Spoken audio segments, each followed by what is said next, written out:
में जो आम आदमी पार्टी के नेशनल कन्वीनर हैं, एक पार्टी के राष्ट्रीय अध्यक्ष, एक पार्टी के राष्ट्रीय कन्वीनर, दिल्ली के पूर्व मुख्यमंत्री को मैंने आप सबकी उपस्थिति में अपनी पत्रकार वार्ता में सर्कुलर पढ़कर बताया था।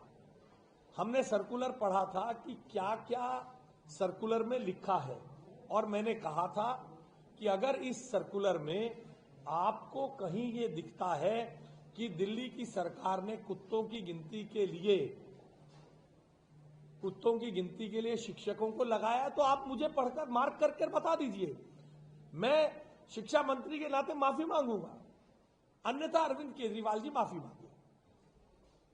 उस दिन के बाद से कुत्तों की गिनती पे बात करना आम आदमी पार्टी के लोगों ने बंद कर दिया है, मगर हम दिल्ली की जनता के सामने अरविंद केजरीवाल जी जो आम आदमी पार्टी के राष्ट्रीय कन्वीनर हैं, उनके गैर जिम्मेदाराना, उनकी मारो भाग और भाग जाओ, झूठ बोलो और भाग जाओ, शूट एंड स्कूट की राजनीति को नहीं चलने देंगे।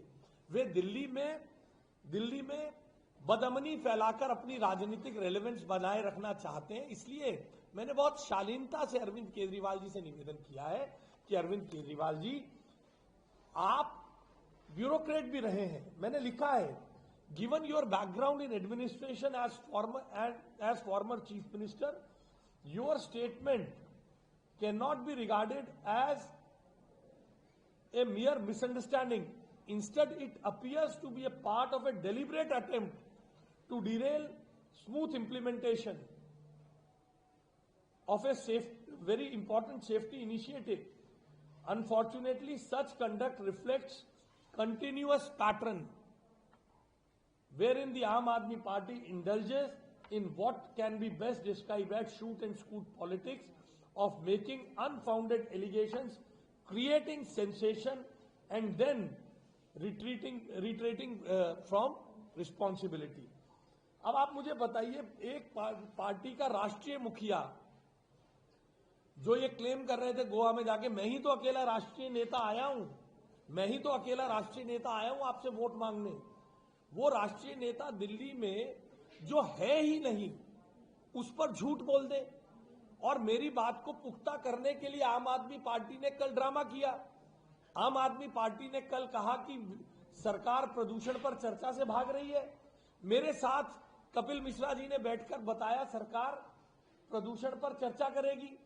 इस पूरे जो कैलेंडर है, पूरा टाइम टेबल विधानसभा का उसमें जारी है।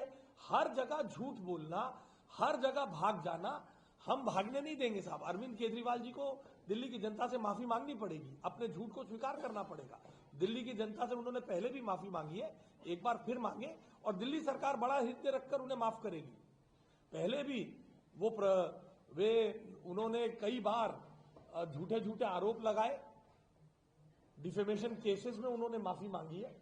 अब हम तो बिना डिफेमेशन केस के भी माफ कर देंगे। दिल्ली की जनता से वो माफी मांगेंगे, दिल्ली सरकार उनको माफ कर देगी इस बारे में। बहुत बहुत धन्यवाद। और बताइए, कुछ और है तो?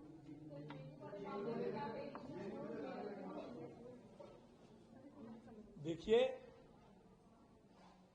उमर खालिद और शर्जिल इमाम की जमानत खारिज होने के बाद, जिस तरह से कल जेएनयू में नारे लगे हैं, मैं उसकी कड़े शब्दों में निंदा करता हूं। आदरणीय प्रधानमंत्री जी और माननीय गृह मंत्री जी के विरुद्ध निजी हिंसा की टिप्पणियां, ये निंदनीय है। ये टिप्पणियां इसलिए की जा रही हैं क्योंकि शर्जिल इमाम और उमर खालिद की जमानत रद्द हो गई। उमर खालिद ने दिल्ली दंगों में उसका हाथ था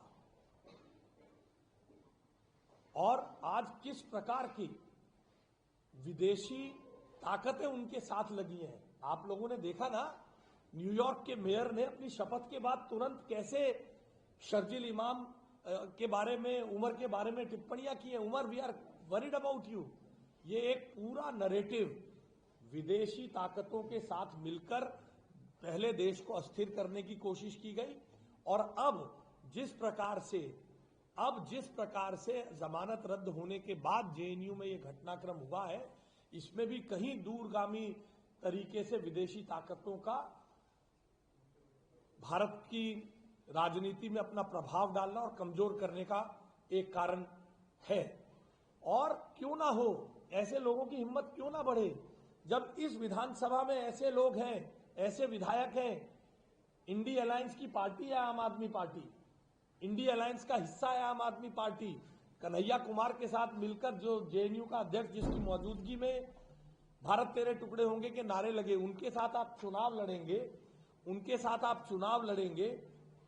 उनके साथ मिलकर चुनाव लड़ेंगे और आप सब मिलकर इन जमानत ना मिलने का विरोध जताएंगे, तो इस प्रकार से गलत तत्व जेएनयू में सिर उठाएंगे ही। हम सबको, किसी को भी देश के प्रति बोलने का अधिकार नहीं है। आप प्रधानमंत्री जी की शिक्षा नीति पर बोल सकते हैं, आप प्रधानमंत्री जी की खेती के बारे में नीतियों पर बोल सकते हैं, आप प्रधानमंत्री जी की किन्हीं और टिप्पणियों के बारे में बोल सकते हैं, गृह मंत्री जी की किन्हीं कृत्यों के बारे में, पॉलिसीज के बारे में बोल सकते हैं, मगर देश के खिलाफ बोलने का अधिकार किसी को नहीं है। In democracy we agree to disagree, मगर हम किसी के बारे में निजी टिप्पणियां, हत्या की बातें करना बिल्कुल निंदनीय है, बिल्कुल निंदनीय है। ये बिल्कुल गलत है, मैं इसकी कठोर शब्दों में निंदा करता हूं। और ऐसे कृत्यों के लिए ये इंडी अलायंस के जैसे दल जो इस विधानसभा में है, जो शर्जील इमाम के साथ मंच साझा करते हैं, ये लोग ऐसी चीजों को बढ़ाने के लिए जिम्मेदार हैं।